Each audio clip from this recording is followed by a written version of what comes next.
ഒരിക്കലും ഒരു കുട്ടിയായിട്ടേ ഒരു പാരന്റ് കാണാൻ വന്ന അവന്റെ കരിയറിന്റെ കാര്യങ്ങൾ ഡിസ്കസ് ചെയ്യാൻ വേണ്ടി വന്ന കൂട്ടത്തിലൊരു കഥ ഇങ്ങനെ പറഞ്ഞു എന്നേ ഉള്ളൂ. ഞാൻ അത് ക്യാമറയിൽ പറയണത് അവരുടെ പെർമിഷനോട് കൂടിയാട്ടോ, അല്ലാതെ ഒരാളുടെ പെർമിഷൻ ഇല്ലാതെ നമ്മളൊന്നും പറയില്ല. അപ്പോൾ അവർ പറഞ്ഞൊരു കാര്യം എന്താ വെച്ച് കഴിഞ്ഞാൽ, ചെറുപ്പത്തിൽ കുറച്ചുകൂടെ ചെറുതാവുന്ന സമയത്ത് അവൻ സൂയിസൈഡ് അറ്റംപ്റ്റ് ചെയ്തിട്ടുണ്ട്. അപ്പോൾ അതെന്താ എന്നിങ്ങനെ പറഞ്ഞു വന്നപ്പോൾ അവർ പറയാണ്, ഒന്നുമില്ല, അവൻ ആ പ്രായത്തിൽ സൈക്കിള് ചോദിച്ചു. അന്നത്തെ ഫിനാൻഷ്യൽ സ്റ്റാറ്റസോ അതുമല്ല, എന്തോ ഒരു ഫ്രസ്ട്രേഷനിലൊക്കെ അവർ മൊത്തത്തിലുള്ളത്, അപ്പോൾ അവർ വാങ്ങി തരൂല എന്ന് പറഞ്ഞു. ഇവൻ നേരെ പോയി റൂം വാതിലടിച്ചിട്ട് ഇവൻ സൂയിസൈഡ് അറ്റംപ്റ്റ് നടത്തി.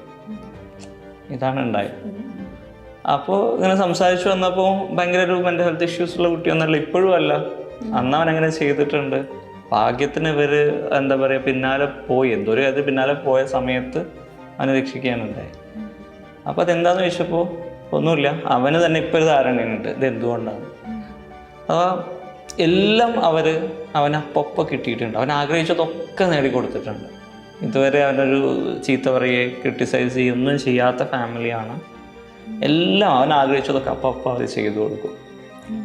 ആദ്യമായിട്ടാണ് അവന് റിജക്ഷൻ നേരിടുന്നത്.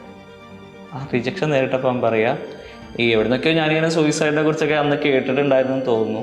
റിജക്ഷൻ നേരിട്ടപ്പോൾ എനിക്ക് തോന്നി അവരെ വിഷമിപ്പിക്കാൻ വേണ്ടിയിട്ട് സൂയിസൈഡ് ചെയ്താൽ കൊള്ളാൻ തോന്നി.